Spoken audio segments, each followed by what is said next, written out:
A mountain in present-day Bolivia changed the direction of world history. The mountain was called Cerro Rico, and inside, Cerro Rico sat more silver than any society had ever extracted before. From this single mountain, silver began moving outward in every direction. Caravans, ships, ports, and markets slowly reorganized themselves around the constant movement of silver.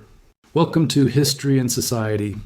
On this channel, we explore how systems shape civilizations and how quiet forces like money and rules change the world more deeply than armies ever could. This story begins not in royal courts or battlefields, but inside dark mine shafts carved into Cerro Rico. What happened underground would reshape global trade, empires, and everyday life. Spanish colonizers did not expect the mountain to transform the world. They were searching for wealth, but they did not understand the scale of silver hidden inside Cerro Rico. Once extraction began, the output quickly surpassed anything Europe had seen before. Year after year, silver poured out in quantities large enough to overwhelm existing economic systems. A city called Potosí rose beside the mountain almost overnight. Roads, workshops, churches, and markets expanded rapidly to support the constant movement of silver and labor. By the late 16th century, Potosí had become one of the largest cities on Earth. Its growth was powered entirely by the mountain and the silver flowing out of it. The mountain dictated life rhythms. Work schedules, food supply, transport routes, and local authority all revolved around keeping silver production uninterrupted. Silver did not emerge from the mountain on its own. It required an enormous labor force, organized through systems designed for extraction rather than human welfare. Indigenous communities were compelled into rotational labor drafts that pulled men from villages across the region. These labor drafts supplied a steady stream of workers to the mines. Inside the tunnels, conditions were brutal. Miners worked in darkness, breathing dust and toxic fumes, hauling heavy loads through narrow passages carved into unstable rock. Silver extraction required more than labor. It depended on tools, furnaces, and mechanical systems designed to keep production continuous inside an unstable mountain. Miners broke ore with hand tools, carried it upward, and sorted it by quality. Each step slowed output unless tightly organized and constantly supervised. Outside the mines, processing mills crushed ore and mixed it with mercury. This chemical process allowed silver to separate more efficiently from stone. The mercury method multiplied output dramatically. It also poisoned workers, animals, water sources, and surrounding land. Once this system took hold, production could not slow without collapsing revenue. Technology locked extraction into permanent acceleration. Silver production became a machine that consumed both land and people. The system measured success in output, not survival. Once refined, silver bars began a long journey away from the mountain. Mule trains carried silver across harsh terrain toward distant ports and administrative centers. From coastal ports, silver entered ships bound for Europe. Ocean routes became arteries, moving metal instead of blood, connecting mines to markets thousands of kilometers away. European cities handled silver briefly. Banks, merchants, and governments used it to settle debts, pay soldiers, and purchase goods they could not produce themselves. As silver passed through Europe, it created the appearance of immense wealth. Palaces, armies, and royal ceremonies projected power funded by constant bullion inflows. Yet prices inside Europe began rising rapidly. Food, rent, and wages shifted as silver increased the money supply faster than production could respond. This inflation weakened ordinary households and strained governments. More silver did not mean more stability, only faster circulation and higher costs. European states spent silver as quickly as they received it. Wars, debts, and imports consumed bullion before it could build lasting economic strength. Silver gave speed, not control. Wealth moved, but it did not stay. But silver did not stop in Europe. Almost as quickly as it arrived, silver flowed onward, pulled by forces far beyond European borders.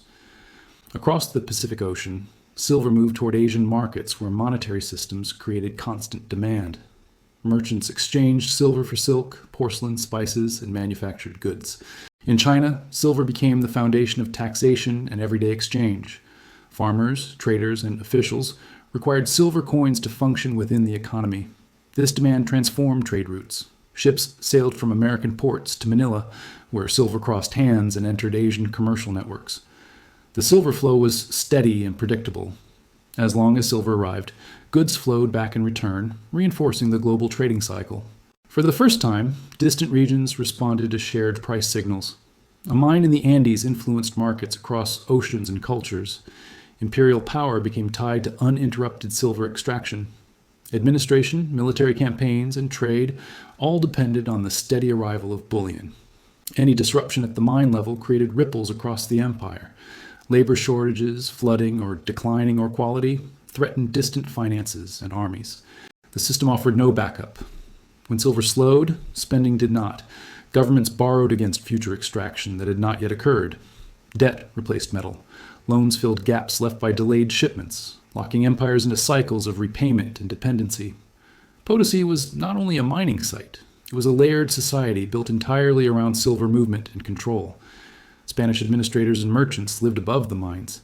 They controlled contracts, credit, and trade, while remaining physically distant from extraction. Indigenous laborers and migrants occupied the lower city. Their lives were shaped by debt, compulsion, and constant exposure to risk.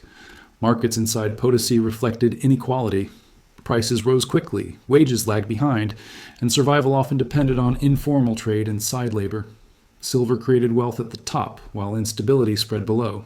The city functioned because inequality was enforced by the system itself. The mountain reshaped the surrounding environment as thoroughly as it reshaped society. Silver demanded fuel, water, and transport at enormous scale. Forests disappeared as wood-fed furnaces and construction. Hillsides, stripped bare, could no longer sustain agriculture or wildlife. Water sources carried mercury residue downstream. Fields, animals, and communities suffered damage long after silver left the region. The land absorbed the cost that balance sheets ignored. Environmental loss became another hidden input into global trade.